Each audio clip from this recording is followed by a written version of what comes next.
Gas टंचाईच्या आणि एकंदरीत युद्धाच्या झळा महाराष्ट्रात सगळीकडे बसताना पाहायला मिळतात। सिलेंडरच्या रांगेत उभ्या ग्राहकांच्या संयमाचा आता कडेलोट होऊ लागलेला आहे। महाराष्ट्राच्या गॅस कर्मचाऱ्यांसोबत मारामारी धक्काबुक्कीच्या घटनांमध्ये प्रचंड वाढ झाली आणि या वाढलेल्या घटनांमुळे आता गॅस एजन्सीला पोलीस संरक्षण देण्याची वेळ प्रशासनावर आलेली आहे। बघूया।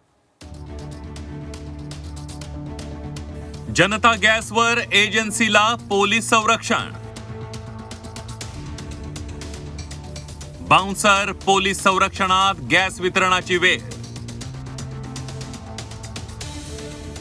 ऑनलाईन बुकिंगचं थोतांड असल्याचा आरोप।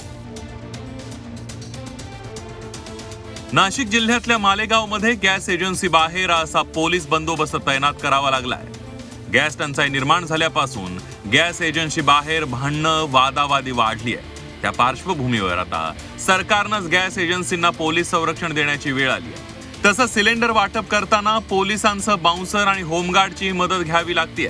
कलेक्टर साहेबांना पोलीस संरक्षण दिलेलं आहे आजपासून, तर तेवढंच रिलीफ होईल। कारण की कामगारांना मारहाण करणं, कामगारांना होम डिलिव्हरी कामगार देण्यास तयार आहे, पण ही पॅनिक बुकिंग आहे सगळी। कंपनीकडून सप्लाय पण भरपूर येतो।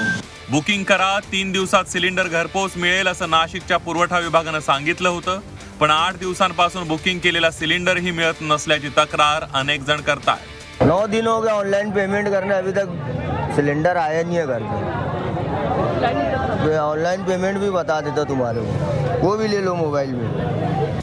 एजन्सीतून सामान्यांना सिलेंडर मिळत नाहीत, पण हॉटेल्समध्ये सिलेंडर कसे पुरवले जातात असा सवाल स्थानिकांनी उपस्थित करत सिलेंडरचा काळा बाजार सुरू असल्याचा आरोप केलाय। मालेगावात गॅस एजन्सी बाहेर लांबच लांब रांगा लागलेल्या असताना प्रशासन मात्र सगळं काही सुरळीत असल्याचं सांगतंय। शिवाय 3 दिवसात सिलेंडर मिळत असल्याचाही दावा त्यांनी केलाय। कोणतीही अडचण नाहीये, लोकांमध्ये अशाच काहीतरी अफवा पसरलेल्या आहेत, परंतु आपण नियमानुसार जर बुकिंग केलं असेल तर विहित मुदतीत आपल्याला गॅसचा पुरवठा होत आहे। याबाबत आम्ही गॅस एजन्सीशी सुद्धा संपर्कात आहोत। ग्राहकांनी सिलेंडर बुक करूनही ते मिळत नाही।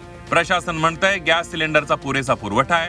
प्रशासन आणि गॅस एजन्सी पारदर्शकपणे माहिती देत नसल्यानं सामान्यांमध्ये अविश्वासाची भावना वाढीस लागली आहे। पुण्याहून चंद्रकांत फुंदेसह विशाल मोरे, झी 24 तास, मालेगाव।